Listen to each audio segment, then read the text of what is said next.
Welcome to East Meets East. Ha! Damn it! I knew it. Welcome to East Meets West, the show where Rob and I discuss contemporary Canadiana from our adopted homes in Ottawa and Calgary. Joining us today is our very special guest and future chat co-host, Mike, Alberta-bound Attrell. Over to you, Rob. Hey, Nick, I'm really glad you screwed that up again, because it just shows all the rust from the about 2 months it's been since we did an episode. Yeah. Yep. Shut Mike, up, Rob. Mike, how's it going? It's going pretty good. I feel like it's been a while since I've seen you. It's been at least 2 days. If not three. 3, if not 3. Feels like 2. Wait, feels like 3. Yeah. So, Mike, you have been in on this conversation about doing an episode specifically about Alberta politics, and so we figured we'd have you sit in, add your voice to the discussion. Apparently, if you're watching the video on this, we all seem to have chosen different political parties to throw our allegiance behind, and clearly I'm the winner because I chose orange as my color. Nick is red, and Mike is blue for the people keeping score at home, whatever that means. I want to be officially on the record as saying that by the time I figured out that I should put up a lower third, the other two colors were taken.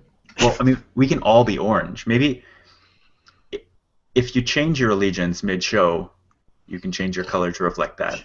Oh, yeah, that's a good little political Sure. barometer. Okay. Let's do that. Although, if it's not accurate now, who knows if it ever will be. It actually happened to be accurate, so happy coincidence, I guess. Yeah. Actually, when I worked at a Greasy Spoon in Prince Edward County, I think that's around when Trudeau joined federal politics. Someone looked at my... Trudeau the Younger? Yeah, Trudeau the Younger. I'm not that old.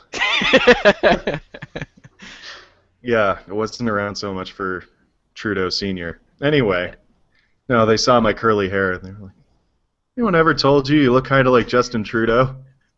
Like, Interesting. no, actually, that's a new one, but I see where you're coming from. I've been told Stephen Harper, which I don't know how to take that. You got Dead those, cold It's the eyes. Yeah, it's the I eyes. was gonna say, those big blue Albertan eyes. I was pretty offended at the time. So yeah, Nick, yeah. go ahead. You have the floor. Mike, Alberta-bound Attrell. Attrell? Oh, I've forgotten Sure. how to do it again. Yeah, that guy over there. He has been an Albertan his entire life, as I understand it. Correct me if I'm wrong. Save the first 9 years. Where were you the first 9 years? We've been over this. Northwest Territories. I don't think we've been over this. I remember I mentioned it, and you're like, what? And then Yeah. you're like, oh, wait, that's a side remember that too. conversation. And then we never had that side conversation. Oh, But- crazy. Since it's been brought up, no, I was born here, and then my dad was working in the Northwest Territories, and then we moved back. It's Oh, like so- very far northern Alberta. Like Arctic Ocean. No, Yeah. not Alberta. Arctic Ocean. Far northern Alberta. Just keep going. Yeah.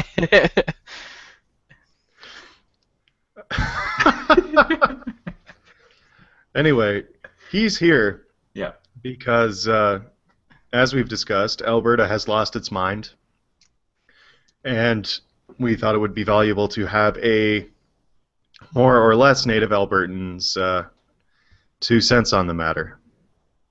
Absolutely. If I remember correctly, on a previous episode, a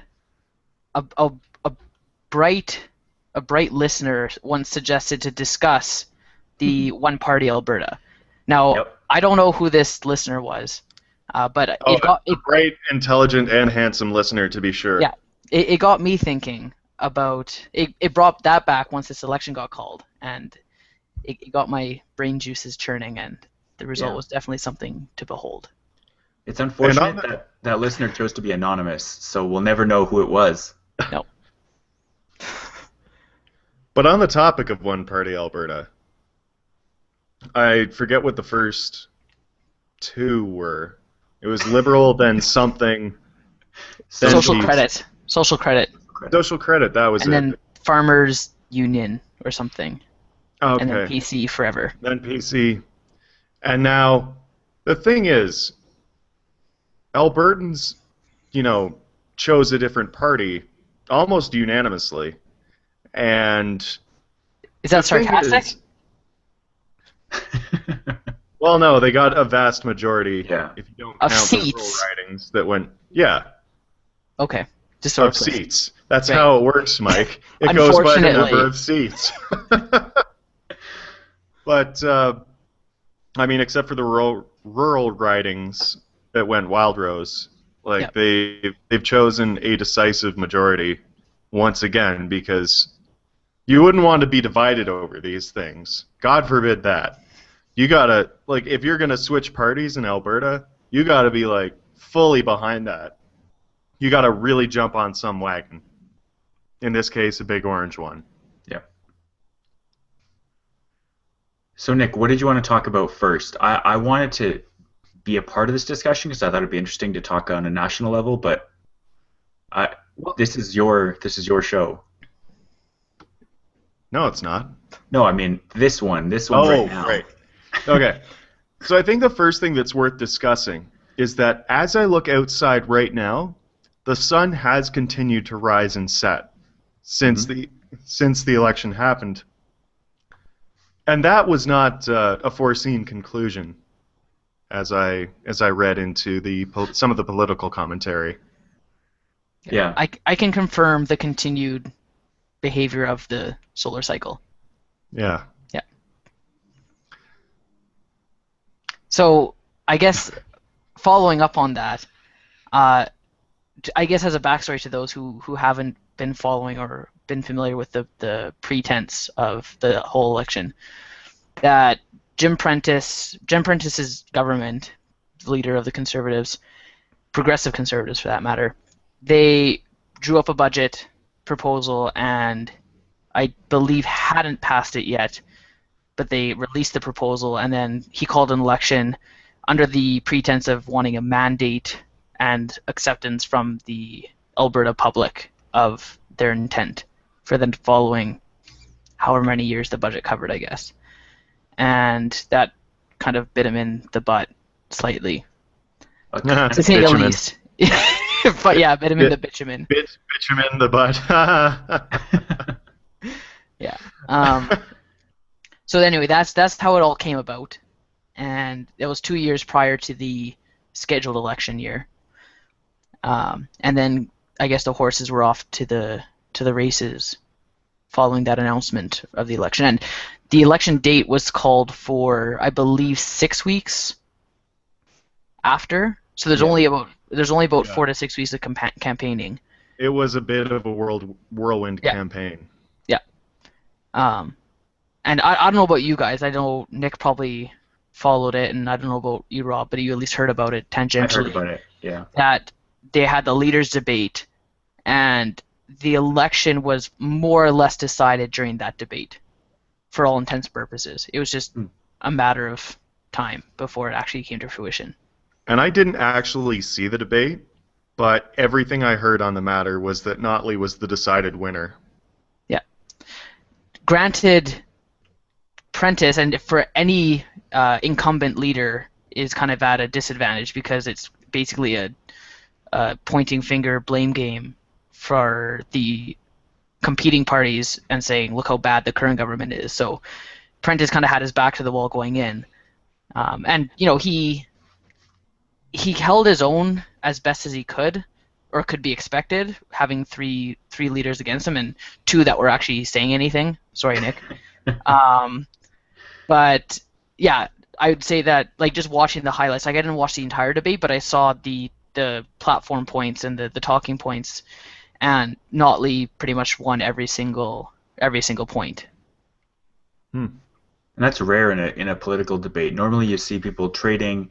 Maybe there'll be the occasional error or sort of misstep, but I don't really hear about political debates where you come out of it and everyone sort of says that person won, that changed the tide.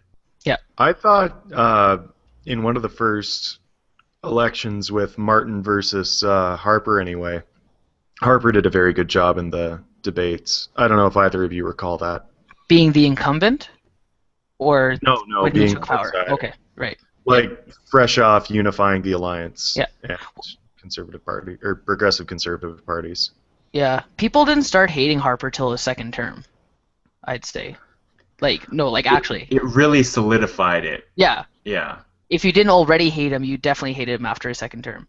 Well, and I'm not entirely sure what you mean by second term. After It's not the been second 2 election terms? win, I assume. Sorry? It's been 2 elections. Like, he got reelected, right? I thought it was 3. I thought it was 3 Well, as well. Okay, His third, I his believe. most recent. Maybe Yeah, I... 'cause Yeah. he got a minority after beating Martin, and then I believe he just because they what was it? It was a vote of non-confidence that brought his government down over the F-35s, Yeah. and then he just wiped the floor with Dion Right. or Iggy, whoever it was. Yeah, wiped the floor with Dion, then went up against Ignatieff, and that's when he got his majority. Yeah. And I think it was when he had a minority government, like he'd kind of try and do wacky things every once in a while, but the other two parties would go, no, you can't do that. We're not going to let you do that. And he was like, oh, fine, stupid opposition. Why can't I just have a majority government? And then, like I discussed in my blog, he got into a majority and then started going, you know what, I've never liked the census. Let's just destroy that thing. And everyone went, this wasn't an issue. Nobody was talking about this. Why is this happening? He's like, well, it doesn't make sense. It doesn't make sense that that prison terms would accompany not filling out the census. You're like, so you're scrapping the whole thing. That's what's happening here. And So, by gum, he had a majority, so he did it. yeah, I'm on the Wikipedia page for timeline of Canadian elections, just so there's no ambiguity here. Oh man, There have been almost 3 full terms of, not 3 full terms, but 3 terms of conservative government. The first one was only 2 years, and I believe, if my memory serves, Stephen Harper's government called an election pretty early to try to get a majority and couldn't. They kept the minority for the second one, and then the latest one in 2011 was when they got the majority. That's I agree believable. with you on the first one, Yeah. or the 2011 one. Yeah. I'm not sure he actually called it, or whether it was Well, that was forced after 2 the years. other time. Right. Yeah. Anyway, My understanding. Yeah. I guess it was just a pretty weak. The 2006 win was pretty weak, and so they didn't have much confidence in that government as a whole, and so it only after 2 years they were just like, all right, we'll do it again, and nothing changed. yeah, So that sounds about right. tying this back into the most recent election for Alberta, I think we were talking about the debate and how you don't often see that, and I think that's the significant thing with the Alberta one that just happened was people were aware of the NDP mainly because of the federal NDP and Jack Layton's prominence and popularity, and then Rachel Notley was literally unknown before that debate. I don't think people could have named the leader of the NDP if they had a gun to their head. But then she came out guns blazing and kind of took the debate crown with that one. And I was going to say, I like the gun to the head analogy, because name the NDP leader. Do it. Who is she? Who is she? I don't know. Please don't kill me. yeah. On that note, I don't think people who voted for the NDP could even name their representative who they voted for. So that's true. kind of that's another point that is worth talking about. Yeah, no, apparently I actually know a guy who was offered a paper candidacy for the NDP. Like Just so were they like, had a running person. yeah, they said like, we don't think we're gonna win this riding. Like, it's just hopeless. So can we write your name down? Like, you don't have to do anything. And see, honestly, if that happened, that's probably what happened to the representative in my riding. That Because, actually happened in the last election in Quebec. Apparently, there was a paper yeah, candidate that I was think, in the Caribbean, and all of a sudden they're like, "Hey, by the way, you won the election." She was like, "Uh, I gotta learn French." Wow. yeah. I remember that being a pretty big story that Quebec voted in quite a few NDP seats for non-French speaking people. And Right. not that that's, something that makes a bad representative, but it's if you can't communicate with your I was gonna constituency, then say that's the like primary language of the Yeah. constituents. no, like Yeah, it's that does important. make you a pretty Yeah. terrible one.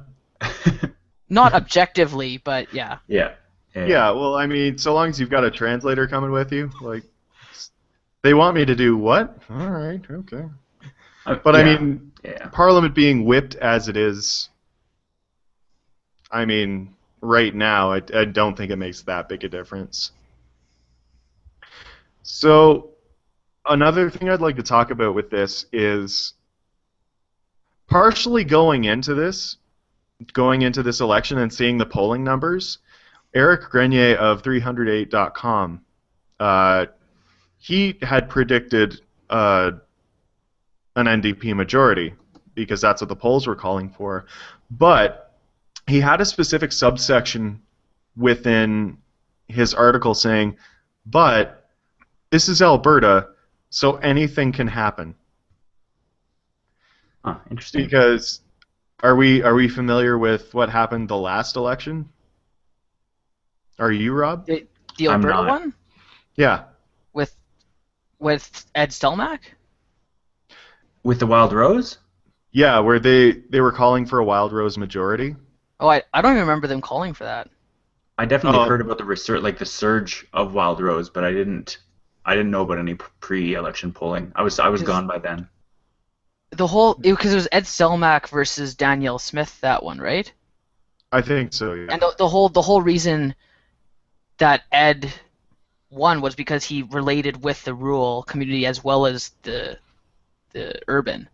If he wasn't that type of person who could kind of satisfy the rural desire to have a kind of, I don't know, relatable person, I guess, Right. and he wouldn't have won those many rural seats. Yeah. Yeah, but like I remember reading up on it and going, "Wow, Alberta's going for a different party. This is crazy." And I also found it funny because, like, from an Ontario outsider perspective, around the time of that election, it was like, "Oh, the Conservative Party in Alberta is getting raked over the coals because there's this other more conservative party that's sprung up because only in Alberta would you have a political system where the conservatives are ruling, but people are getting pretty upset with them. So this more fringe conservative group has, sprung out of the woodwork, I love that. The right? Conservative Party wasn't Yeah. conservative enough for Alberta. Yeah, so they went straight up Danielle Smith. But once people got to the polling station, my understanding is people got in there and they looked at the ballot and they went, "Can I really elect a different party right now? It's only been like 40 years. So I don't know if we're ready for a different party right now." Change is scary. That is the annotative definition of conservatism. So Yeah. Yeah. I really like 308.com. It's I guess the Canadian version of 538.com, Nate Silver's election website, but this guy is prolific and he's using Blogger as a blogging platform, which is awesome. I saw that. Isn't that great? Yep. Good old Canada. We can afford the Yep. best.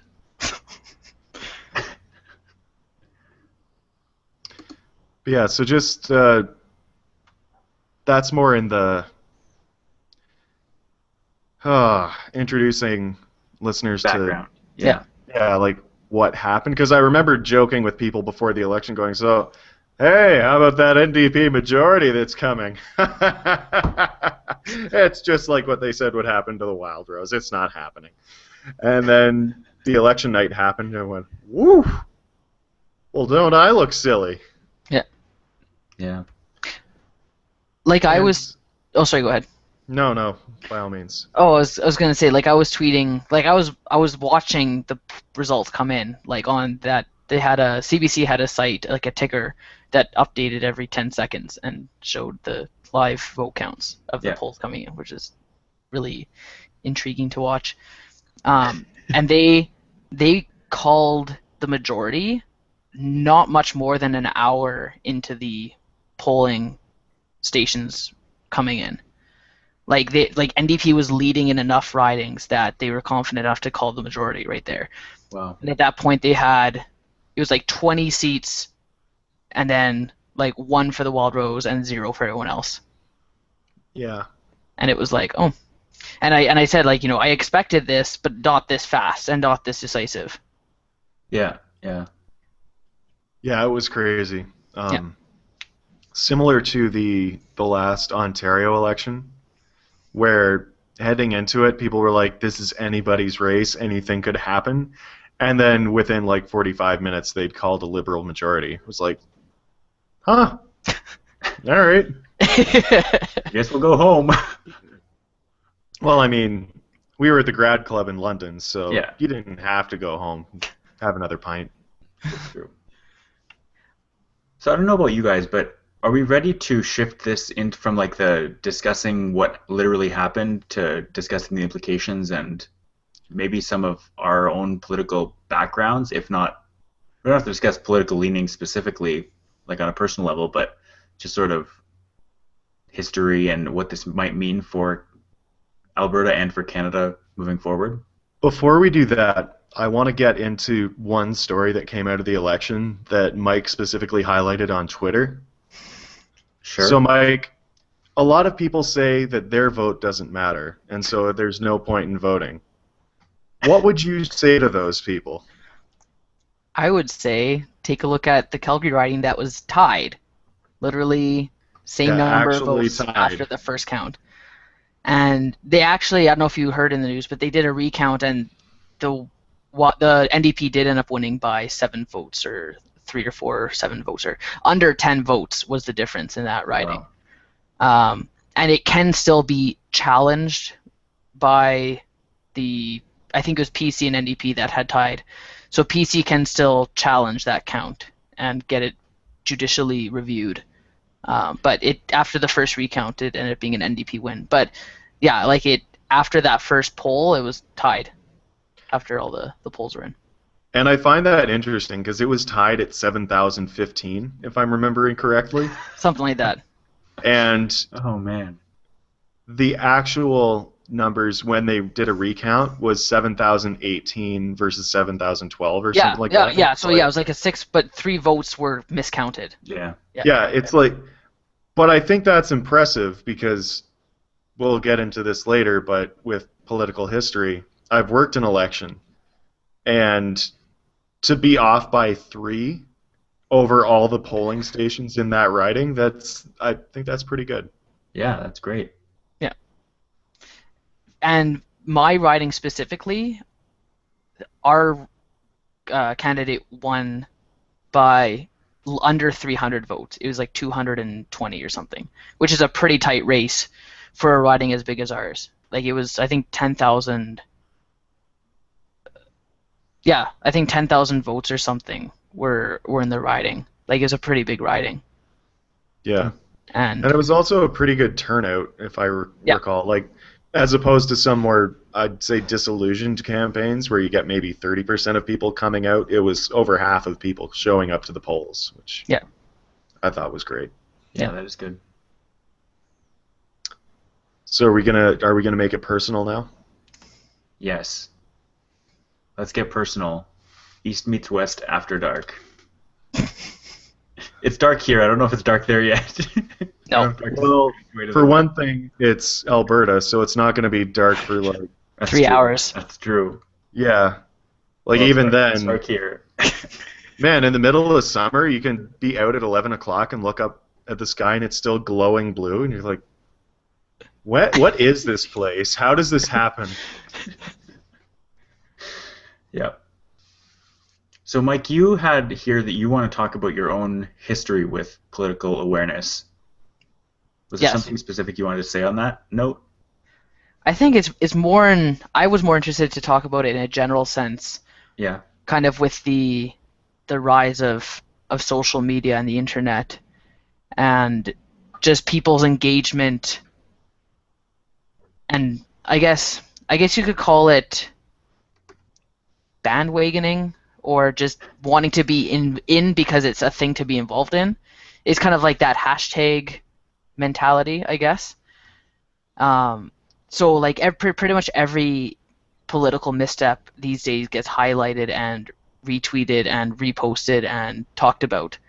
Like you can't say anything without it being posted to YouTube or someone writing a blog article about it.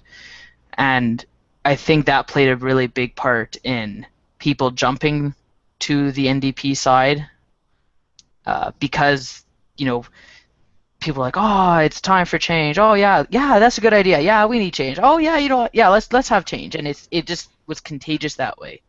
Right. And I think without social media, you're not going to have that same effect, because you're not going to have as much outside influence. You'll have your parents and your immediate close group of friends possibly talking about it.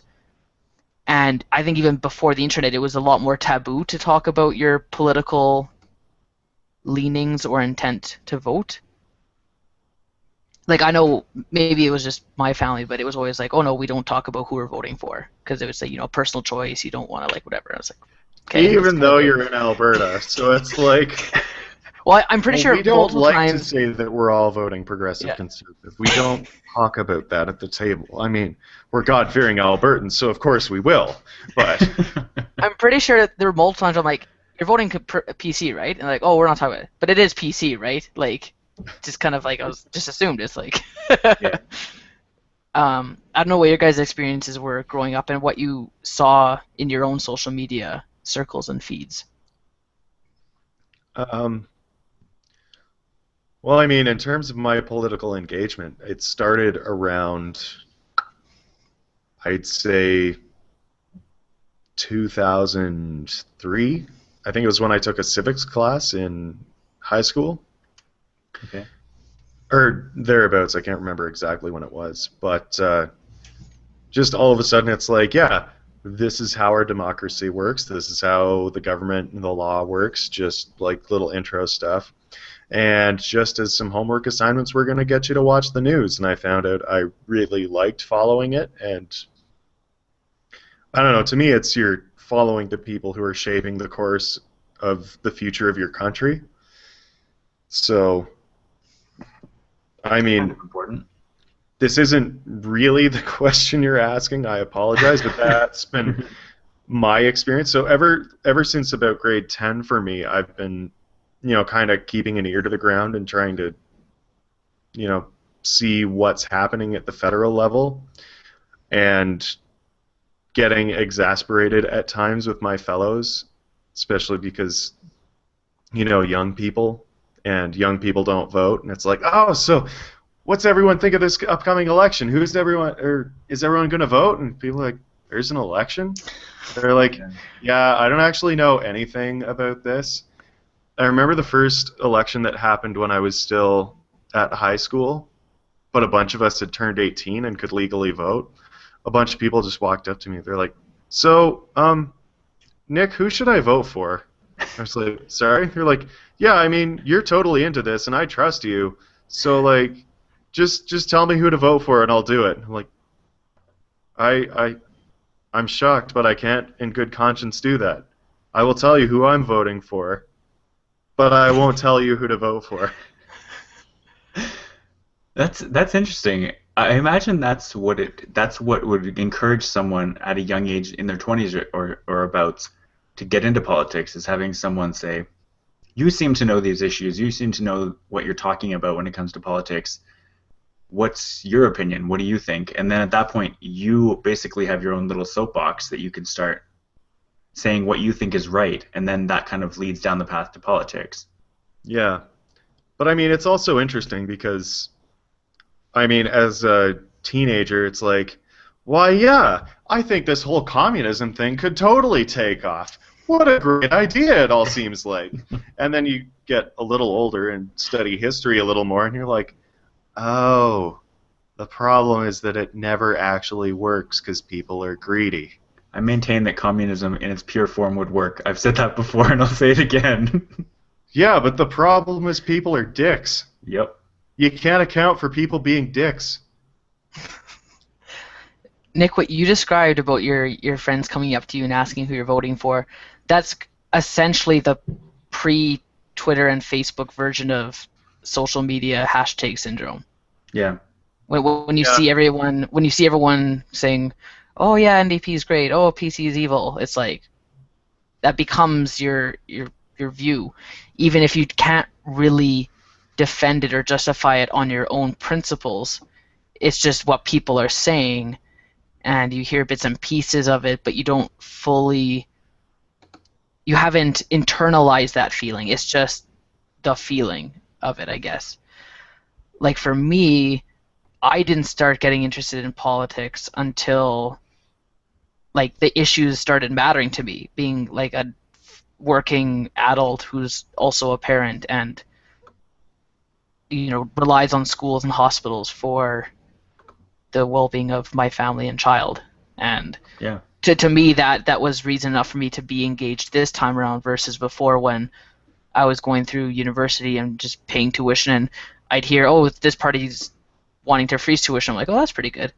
But I didn't think like, oh, that's, well, what does that actually mean? Like, is that money coming from somewhere then? If they're not going to raise tuition, like, where's that gap in funding going to come from for the schools and all that kind of stuff? And I think the issues that were raised this time around for NDP and Wild Rose, a lot of stuff is said during campaigns, such as promises or platform ideas, but people jump on those and like, yeah, that's a good idea. Yeah, that's a good idea. But it's like, well, okay, think about it. And okay, saying you're not going to raise taxes. Well, where's that money going to come from? Like, it doesn't just, you can't just make more money. Like, well, you can, but it's from a budget perspective. It's like if you're not going to raise taxes and have that extra funding come from taxes, where's it going to come from? So you have to think about that. And it's kind of that thing where it's like, yeah, in theory, not raising taxes is a good idea, but there's give and take, and there's pros and cons to each thing. So, and I think that was a big thing this time around is that people just jumped on, yeah, Alberta needs change, and PCs have been in it for too long without actually thinking, okay, well, what's the best thing for Alberta right now? Not to say that NDP isn't, but I don't think people, when they went to the polling stations, they actually had that in mind when they voted. I can see that. A note on like it becoming personal for you. In high school, like some Ontario politics had become personal for me because my grandparents were hospitalized and didn't go well for them. But at least one of them, when they were admitted, this is when like wait times were, I don't know if they've gotten better, but they were pretty bad in Ontario. Yeah. And they'd gotten really bad under what the governing party of the day. And so I remember the election coming up and talking about hospital wait times and what parties had, different views on what they wanted to do about hospital wait times, and thinking like, you know what, there is no way I'm going to vote for the incumbent based on what's happened. So, like, maybe that could have been a driving force for me getting into politics. Yeah, for sure. And also a note on change. I remember I think it was the last election that happened while I was at University of Ottawa. It was the Ontario election where they had the referendum on first past the post versus mixed member proportional voting. Mm-hmm. And I remember being in line, like waiting to vote and hearing, because it was a university campus, people are vocal and have ideas about things. like I remember, I think I was either with the person or they were in front of me or something, but it's like, yeah, I am totally voting for mixed member proportional because obviously the system doesn't work. I'm like, obviously the system doesn't work? Obviously, because we're not standing in line right now to vote on this very issue.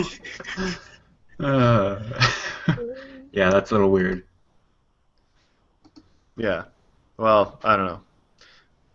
We can talk about our preferred voting systems later if you'd like, but you know. Yeah, I don't know enough of the names of them. I feel like I'd be less useful in that kind of conversation, but I would love, like, I.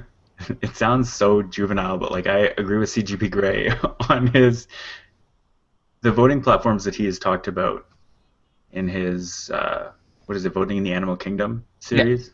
That was like one of his first videos. Well, there's at least 15 or 20 of them now. And he's redone one of them now. Really? Why haven't I seen? Updated it and made it better, in his opinion. I don't. Do you want to put this on the back burner, or do you want to talk about voting systems now? I want to hear about Rob's political engagement, if applicable. Right. Yeah. So, Rob's also here. I forgot about that. So for me, the sort of voting thing, the politics thing has always been this. It's a thing that I can never wrap my head around fully. And if I can just briefly interject on this. You just the gave whole, me the floor, like, but go ahead. Yeah, no, totally. But I have something to say about you specifically, Rob. Yeah. No, it's important. Like, part of the whole, like, being exasperated with my unengaged. Rob is totally a case study of that. Yep. I get into politics on occasion, similar to the way that I get into hockey when it's the playoffs, or like if I'm watching hockey. If I watch hockey 2 or 3 times a week, I will start getting into hockey. But I can fall out of it just as easily. And with politics, if I have a couple of friends who are paying attention to a politics and a political race, then I will get into it. I got really into, like, watching The Daily Show and The Colbert Report back in 2012. I got really into the American political race, like the presidential campaign. And I'm assuming I'm going to do that again in 2016, although it'll be so tiring by then. Will be there. Sorry? Like, is Colbert's gone? Isn't The Daily Show ending? No, but well, I mean, I guess so. But so if I don't watch anything that's covering the election, maybe I won't. But I also follow now a lot of blogs that have more political science slant sometimes.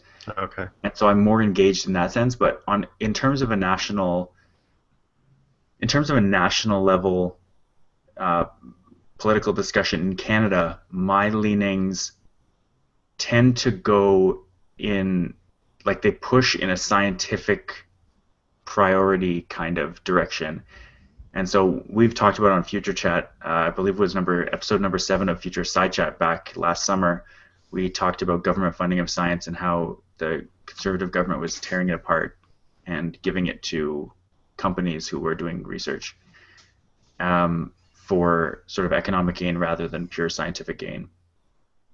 And so on that level, I'm concerned, but I feel like you're not going to get the majority of Canadians on board with any kind of scientific platform. Like, any platform that leans on pure science being good and worth spending money on is not going to gain any political traction at all. You need a good, solid platform that includes lots of things related to taxes and related to things like education and hospitals and these important things to everyday life, and not so much the abstract things like pure science research.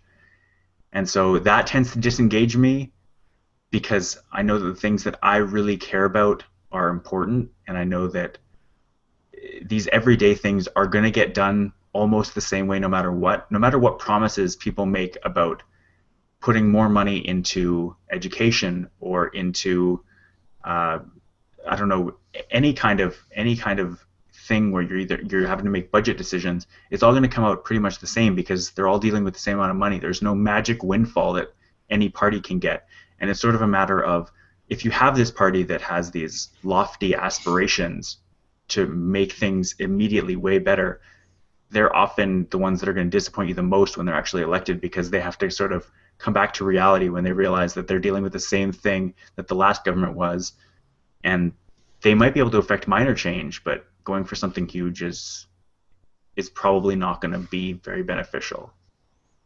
So that leads me. I'll just finish off by saying that leads me to think that my vote statistically doesn't really matter in a national election, and B, even if it did matter, it's going to be tiny changes that my vote will make, and not these broad sweeping ones.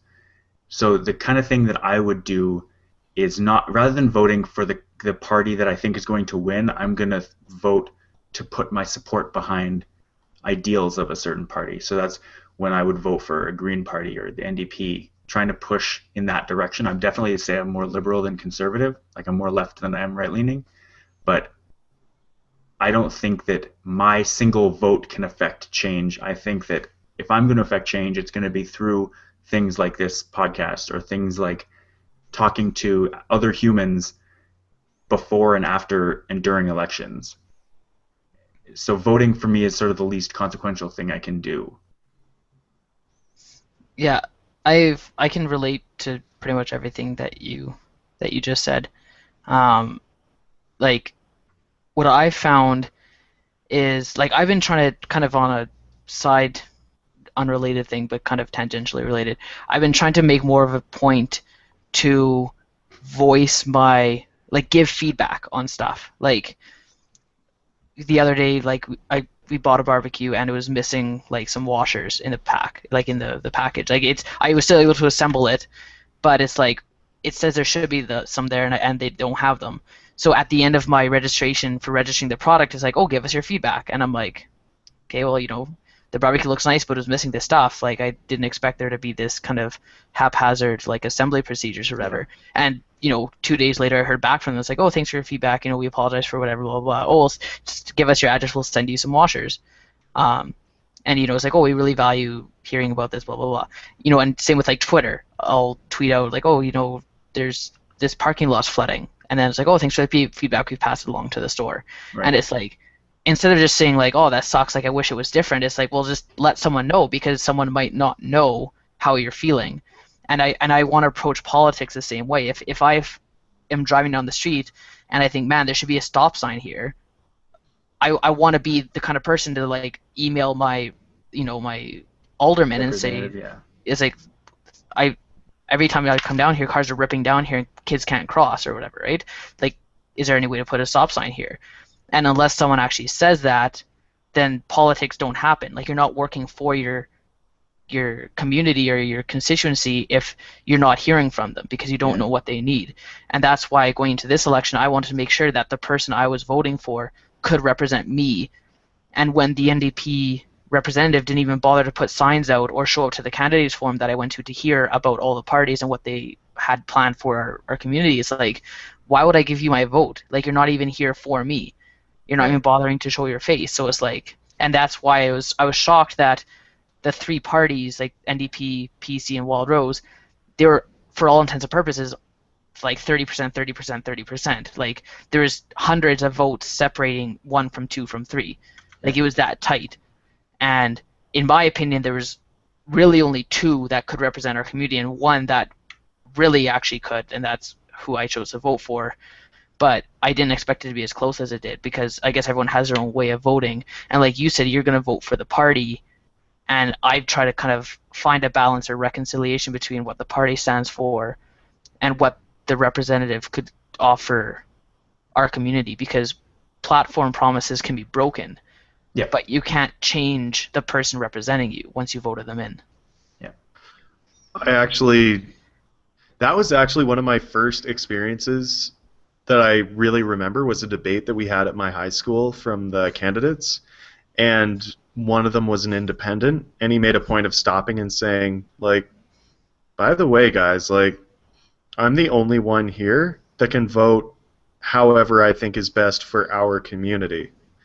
Like, the other people here, they can't do that. They have party leaders that are going to force them to vote a certain way. Right. If you want your representative in the provincial parliament, you can vote for me, guys. Like, I'm the only one here that's actually going to be able to actually help you. And I was like, that's really true. That's great. And then I got into the voting booth and I was like, I like that guy. But this race is really tight. And I'd really like my party to have this seat. And the independent candidate was absolutely destroyed in the polls. Right. So every time I've seen an independent from then on, I'm like, I'm really going to pay attention to what they have to say because I'd potentially really like to have them as my representative. And then you get to the voting booth and you're like, it's kind of a tight race. After Yeah. watching the leaders debate, I felt, after seeing Rachel Notley there, I was thinking to myself, I don't have enough. I don't buy into her platform, but I buy into her as a leader and a person. And so I was hoping that she would be like a leader of the opposition, like a strong one that could kind of play the role of the federal NDPs, where they're kind of giving that pushback and bringing stuff up in the House or the legislature to kind of keep the government in check. And I would have even been okay with, like, say, a PC minority with the NDP as an opposition, so that there'd have to be some sort of kind of compromise on different issues and stuff. Yeah. And I mean, a lot of people have been really happy with how minority parliaments have worked. Like, no, I guess that's all I have to say about that. They tend to work really well because they have to compromise and actually, come to a plurality, or the representatives of a plurality of the constituents in order to actually get things passed. Or, no, majority, not plurality. Sorry. I'm thinking of the UK election now, and that was totally baffling too, on an international level. Yeah. Politics is neat. I like politics, but I feel like even if I got super informed on the issues, got sort of deeply invested in the entire political system, I personally would never even want to run for office. Because That's what I've heard from other people you too. just kind of it's almost like selling yourself, selling your ideas and your thoughts. And I don't know if I could see myself doing that. Well, I mean, the thing I've heard most is, geez, if I run for office, like I've seen the ads they run. It's just going to be people saying terrible things about me for months. What I've heard from someone who has seriously considered getting into politics and who's in law school right now, and people always thought that he'd be like a premier or prime minister, but I was talking with him the other day, and he said, I'd never get into politics because everything you do, every relationship you have, everything you say is, if you're going to be a good politician, it has to work for you, and everything has to be, you have to keep in mind, how is this furthering my political career and my image? Like, even if it's off the record, or either if you're at whatever function, it's like, if you're at the level of, say, a representative of whatever, the spotlight's going to be on you, and there's always going to be, word get out, oh, this guy went to a strip club or whatever, right? Like, In grade 6, this guy stole another kid's cookies. Is he the person you want representing you? A cookie thief? pretty much. With social media, Honestly, like, it just seems terrible. yeah. It's become a lobbyist. That's where the real power is. Yeah. So, Mike, another thing I have here that you wanted to talk about is your political values and how they've changed. Do you feel like, did you talk about that already, or do you feel like you have more to say on that? I think it's more just growing up and being tangentially aware of political goings on and never actually really voting. I honestly can't remember the last time or the first time I voted. So for me, this was the first time I actually voted with like a reason behind it and a political conviction or awareness, I guess you could say. Right. And if it's like, oh, we don't want taxes and whatever. Like, it's like now my thought is, well, kind of seeing past the political campaign and it going back to, say, just thinking about what is best for, your city, your province, your country, aside from all the promises being made. Like, I don't know. It's kind of hard. I think over the past hour, I guess, kind of covered bits and pieces of it, but Yeah. it kind of goes back to just, working for a living and having a family and relying on getting schools or healthcare or whatever. It's like you start when they're saying, oh, we're gonna cut funding to new schools that have been planned to be built. It's like, oh, well, that's not good. Like, but being like a 20-year-old without a kid, I wouldn't care about that. I'd care about, I don't know, taxes or minimum wage or whatever. So it's just kind of, as your circumstances change, your political values are going to change, I guess, in a selfish sense, but that's really all you have to go on in some cases, I guess. Yeah. I'm terrified. I'm not gonna be able to pull it up on demand, but there's sort of the general thought that as a population ages, they become more conservative, and that's a longitudinal thing too. Like, people just become more conservative with Yeah. age. yeah, I think the saying on that is, if you are young, and I think it's like specific to the States, but if you're young and a conservative, or young and a Republican, you don't have a heart. And if you're old and a Democrat, you don't have a brain. yeah, which is it's so weird. I actually was able to pull up the story. It was the second result in my Google search, which is amazing. It's a story from a website called Salon.com. They have a lot of sort of think pieces from maybe less established journalists than something like New York Times.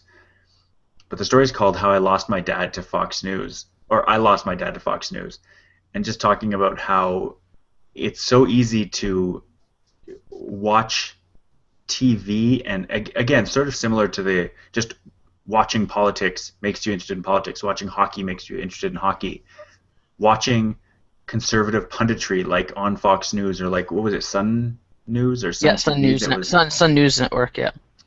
in Which was Canada. the greatest story ever. It's crazy how paying attention to conservative values and conservative, what would you say, like conservative political points and political perspectives will make you literally change. And I can't imagine myself becoming a conservative who would watch Fox News and go, oh, I can really get on board with this guy. Thanks a lot, Obama. Like that, that sort of, I've only ever used that in a completely ironic way. And there are people who will take a left-leaning candidate, if they're conservative and older, they're going to take a left-leaning candidate and just completely tear them apart for no actual legitimate reason, just because they're considered liberal. It's like why a dog barks at another dog.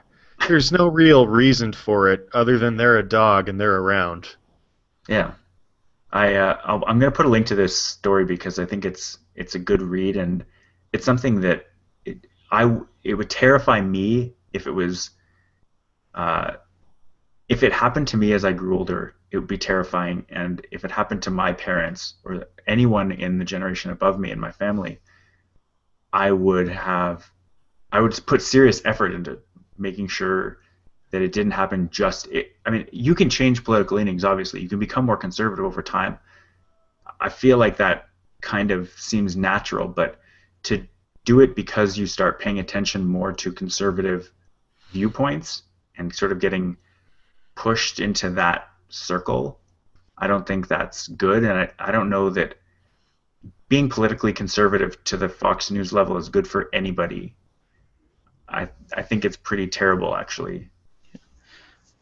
I think we should be reminded that Fox News, from what I can tell and I'm assuming, is intended to be entertainment and get viewers, with a lot of the personalities they have.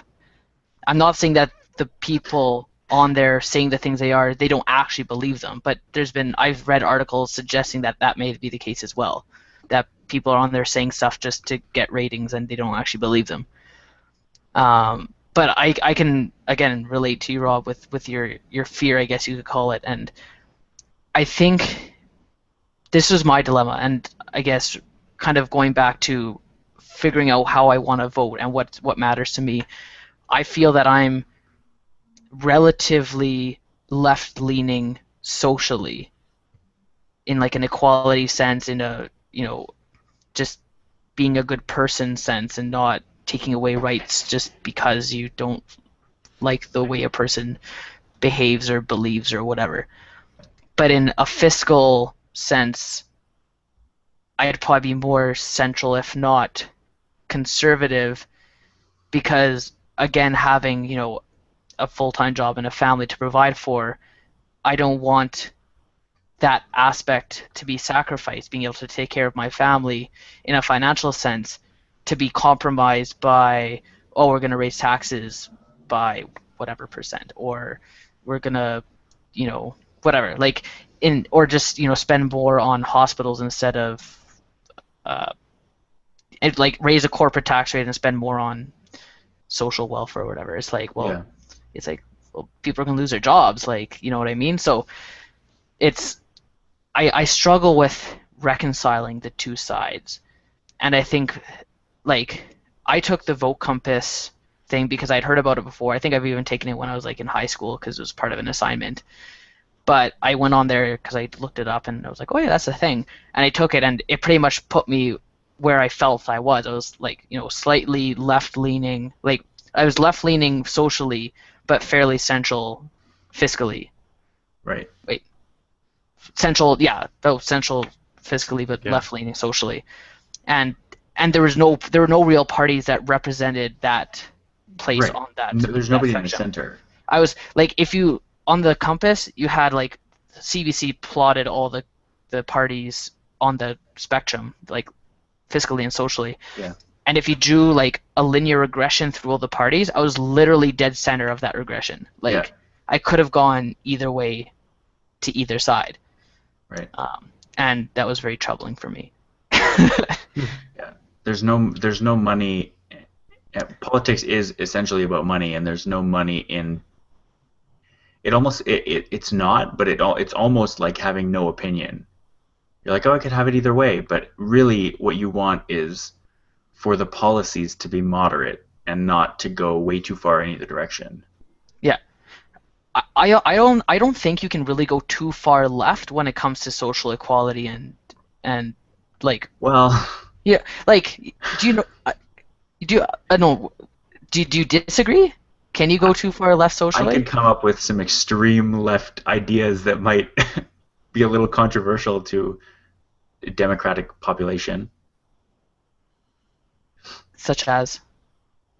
Well, such as giving everyone the same salary.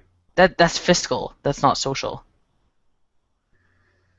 I guess giving. I don't know. I That's don't know. also That's what I like- mean. That's like full-on communism, though. Yeah, exactly. That's But see- what I mean. You'd have to go full on communism. But look at, say, like, gay marriage or marriage equality in a general sense. There's no fiscal aspect to that. It's just, do you want people to not be able to do something? Yeah. Or be allowed to do something on whatever basis? And for And me, it's usually that thing is sodomy. apparently, Yeah. or even say legalizing marijuana. I'd Yeah. say even that is tangentially fiscal and in a crime prevention or crime moderation sense, but at its heart, it's very just an issue that isn't really. An issue. Yeah. Yeah. No, I get that, and I understand what you're saying, that it's a lot less controversial to be socially egalitarian than it is to be fiscally egalitarian. But I think you could still go too far in giving social equality, because there are going to be people who don't think that everyone should be equal in all social aspects. As wrong as I think that might be, there are a lot of people who strongly believe that and are convinced in opposite directions about the way they feel on certain issues. Like religion plays into that a huge amount, where people, even if it's a kind of thing that isn't strictly in any religious text, there are things that will cause people to lean strongly in one social direction or strongly in another, and you can't talk that out of people. So it seems like no matter what you try to do to make things equal, some people are going to have a problem with it. You kind of have to, again, it's a sort of, you can't do it all at once. You have to kind of chip away at the worst kind of people. When we're talking about social equality, you have to kind of chip away at the worst kind of people to get them to see that this is fine, change is all right, everything is like again, like you said, the sun's going to rise again tomorrow, no matter what we do with anybody of any gender or any sexual orientation. If you could have complete social equality and literally nothing in your life would change. But for someone who feels or is objectively being treated as less of a person, it's a huge change. Yeah. But for the people who have this full set of human rights, or even Canadian political rights in our charter, it means the world to them to have that, whereas we kind of take it for granted. Yeah. Just a quick note on, religious leanings informing opinion. Rob, have you followed the debate on the new sex ed curriculum in Ontario at all? Yes, I have. Because, wow, that's getting goofy. Like, honestly, the social conservatives in Ontario right now, like, they are not letting facts get in their way. Like, I love that. They're gonna teach our grade 1 kids to give oral to each other. Oh, yeah, man. like, honestly, that's what they're saying. I honestly, My wish goodness. that I had had a better sexual education when we did do it in school. I wish that Do it had gone what in school, Rob? in sex ed class. I feel like I wish looking back now, like at the time I have no idea. I think it was grade 5 that it started. I have no idea. It was just like the teacher said words and I may have listened. But I feel like it could have gone further because I had to go out and learn a lot on my own. Bow chicka wow wow. I mean, eventually it got there, but no, it was a lot slower process than I went out on my own and bow chicka wow. The Alberta curriculum, and I'm assuming most other curriculums, are very reproduction cycle based. Yeah, exactly. Right? It's not like falling in love and sexual attraction or any of that kind of stuff. But even then, it's extremely anatomical, and it's not so much. Yeah. It doesn't get into the gooey human element at all. Not even like the love emotion element, but it doesn't get into any sort of the physical element. It's like these are two human beings standing next to each other. This is the parts they have. They don't always look like that, but don't worry about that. And they don't ever touch each other, so don't worry about that either. It's just they just stand there naked. Well, I mean, part of that's in, like, you got to put that in context and say that's what the kids are about to experience. Like, grade 4 and 5, maybe, like, actual sexual activity is nowhere on their radar. Right. Oh, no, of course. Like, that's down the pipeline, but they're saying, like, listen, guys, your bodies are going to start changing and shit's going to get real. So here's a primer on that. Yeah. Like, I think... Sorry, go ahead. Oh, I thought you were going to say something, Nick. Oh. No. I was going to say, like, it's changed so much since we took sex ed that, from what I've heard on the interwebs, that kids in elementary school are literally watching porn on their phones in school. Wow. Yeah.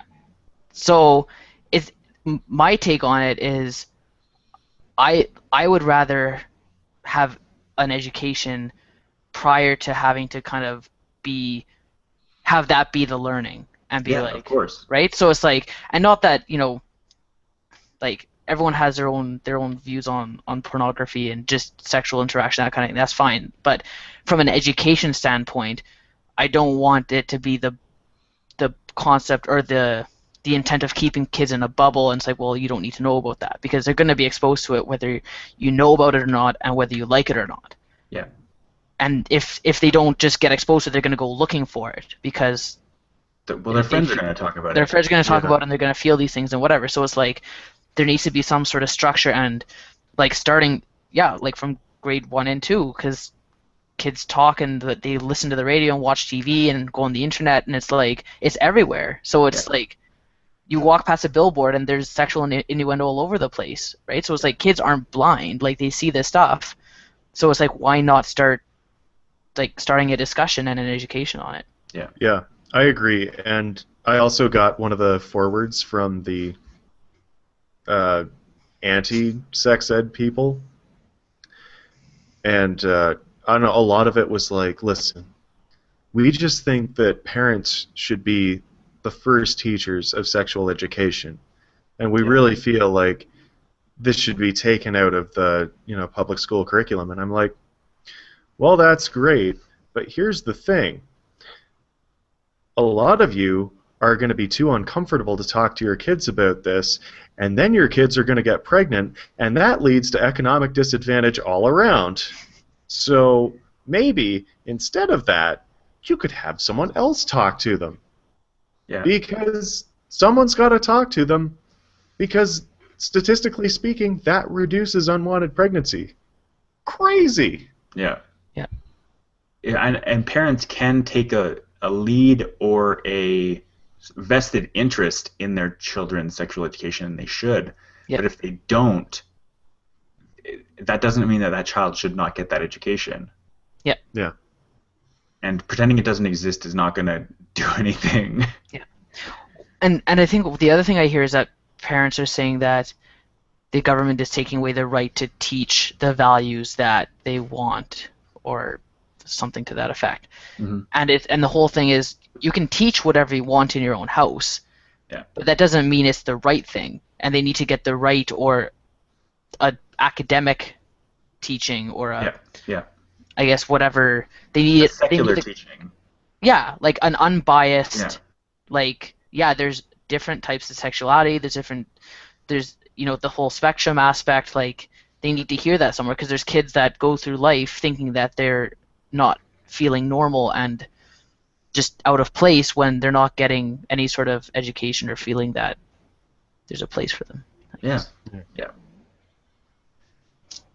So yeah, to put a cap on this, I have been paying attention to the sex ed thing, and being somebody who in the next probably year or so is going to be either having a child or planning to decide to have one, it's really important to me to not only actually make sure that I'm ready to help my child through these things as they're learning, not just about sex ed, but about everything, but also to make sure that at school they're not going to miss out on something that is going to be really important to them later in life, like social skills of any kind, whether they're of an intimate nature or just of a getting to know friends, making relationships, forging friendships kind of thing. The social aspect is just as important as the academic aspect of education, and I don't want my child to miss out on any of that. Solid. Yeah. And sorry, before we move way too far, I did have a note on I lost my dad to Fox News. Yeah. And how it seems strange that, like, you could drift that far to the right, or just, change a lot just from, being exposed to stuff. Yeah. I can tell you that I think people will have limits to what they can tolerate. Because when my mom and my sister and I were down in South Carolina, there was one day we were driving around, and just because of how our car is set up, if you have the volume on really low, people in the back of the car can hear it really easily because there are speakers right there at head level. Yeah. And people in the front aren't necessarily going to hear it. And we had just some station on low volume, and I could pick up on it. It was Rush Limbaugh. And after about, I think, 4 or 5 minutes of it, I was just sitting in the back, like, eyes wide open. It's like, guys, you can change the channel, or you can turn the radio off, but I can't listen to this anymore. I just can't. This is ridiculous. And they're like, Yeah. what? Oh, sorry, we didn't realize the radio was on. It's really low. It's like, yeah, that's great, but this can't continue. Like, I can't listen to this garbage anymore. This is awful, just awful. Yeah. So It's apparently terrifying. my limit is Rush Limbaugh. Well, I think that shows that the fact that it was on that station means that someone listens to that type of stuff. You mean in South Carolina? Like, I know, who'd have One of thunk, the- eh? one of the states that I can't verify this is true or not, but I want to say it was one of the states that was pretty proud of joining the Confederacy Yeah. and fighting for states' rights, and not for slavery at all, but states' rights. What's it called, like Yeah. the Mason-Dixon line or something? Yeah. Yeah. That was the Yeah. south-north divider, yeah. Yeah. Yeah. I think it was I don't know, North Carolina joined the North, as I understand it, and South Carolina's South, so it was a pretty big battleground, apparently. Yeah. Is there anything else we want to say in this? Or do you guys feel like you covered what you wanted to cover?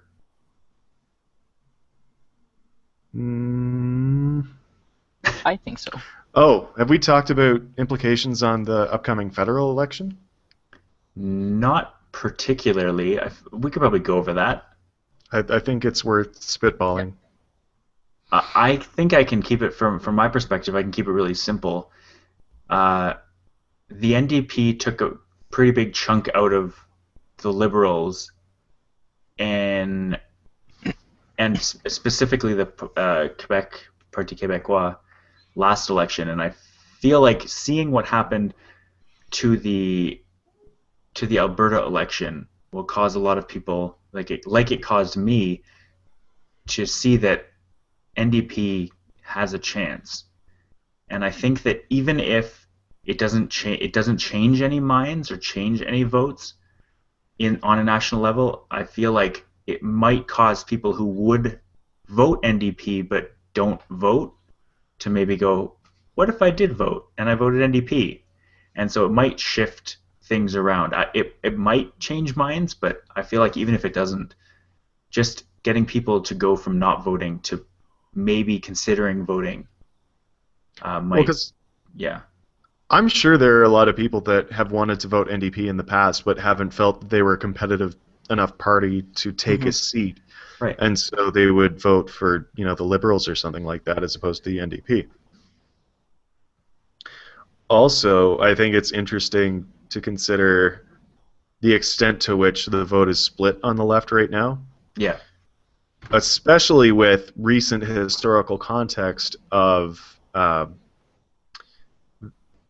the Progressive Conservatives and the Canadian Alliance federally aligning to create the Conservative Party of Canada. Mhm.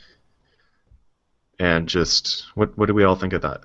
Huh, wow, words are hard. Can we get words are hard in Latin and make that the motto of East meets West? I'll get on that. Please do. I don't think we're going to see a majority government come out of this next election. I think that's fair to say. If the Liberal vote can take away the Conservative contingent, and I guess seeing how Alberta voted this time around, it's not going to be a Conservative stronghold this coming federal election, I don't think. They're still polling really, really well here, though. At least the last poll I saw. Yeah. I see it, like the federal elections coming up in the fall. I see seats changing, and I see the NDP gaining major ground not only on the Liberals but on the Conservatives. I feel like that's happening, regardless of based on this, but also just based on the general, like what happened last election. I feel like people have seen what having some NDP in their seats have done, and I think it's going to keep going that direction. Yeah. They may not get a majority, but I feel like they're going to be stronger even. What do you make of the loss of Jack Layton? I don't know how much it hurts them. It's Mulcair that's the leader now, right? Yeah, but Layton was the one that initiated the Orange Crush in the last election. Of course. But I feel like he has. There's nothing. Obviously, everybody dies. That it's a fact of life, and I think that he is a strong enough candidate that he can take the reins of the party, and people aren't going to lose faith because he's now the leader and Jack Layton is not. Yeah. I don't think it's a faith thing. I think it's a charisma thing. You don't think Like, he's I think very charismatic? I think Mulcair is very eloquent and just an excellent politician, but I don't know that he's nearly as charismatic as Jack Layton, who at the outset of the last election was asked about his prostate cancer, and he was like, well, I mean, the doctor says it's fine, and I could drop my pants for you right now, but I don't think that'd make very good television. Yeah. I think he will. If they don't gain seats, I don't think it'll be because of him. I think Mulcair can carry the party. Yeah. I think the deciding factors are going to be the party's platforms when it comes to foreign policy on both military and economic development or championing of, resource development or what have you. I don't think it's a lot less local issues like schools and hospitals and a lot more, well, what do you want my country to value and stand for? Right. Yeah, and I mean taxes right too, now, but yeah, well, obviously. Yeah. Although the other thing is Bill C-51. Right. The last set of polling data anyway, like since the Liberals supported Bill C-51, they have taken a big dip in the polls, and the NDP are taking the lead. Yeah, no, I completely agree. Also, there's the issue that someone named Trudeau is at the helm of the Liberal Party. That's true. And that doesn't seem to be playing so well in West. We're losing Nick. Oh no. Uh-oh. Oh, we're back. It's about that time in Alberta, I guess. The time when Nick loses his bandwidth. Oh, now he's. I assume he did that on purpose. Oh, okay. Yeah, that was on purpose. Okay. No, so you were saying that Trudeau's not very popular in Western Canada? Well, people named Trudeau aren't very popular in Right. Western Canada. Well, I think right now it's just because he doesn't support just resource development at all, at least Western Canada, oil and gas. As far as pipelines and the oil sands development. He's on board with Keystone XL. It's I think it's Mulcair that isn't. Is he? Last I checked, I don't know where he stands on Northern Gateway, but I was almost sure he was in favor of Keystone. I'm pretty sure Northern Gateway he doesn't want, just for the ecological aspect and so much opposition from BC, but. Oh. That might have to be a follow-up. Yeah. Yeah, or something like that. All right. What do you say we wrap this up for this every so often? This edition of Yeah. Eats Meets West. But before we go, words are hard in Latin is verba difficilis sunt. So I feel like we have a title for the episode. Oh, really? I got verba sunt difficilis. Interesting. I said words are difficult. Oh. I think that was probably more accurate translation. Yeah, because hard. Hard, You know. yeah. Oh no, it ends up being the same thing, different order. Weird. No. Weird. I think it's probably verba difficilis sunt. Let's go with that. As good as our Latin is. As good as our Latin ever is.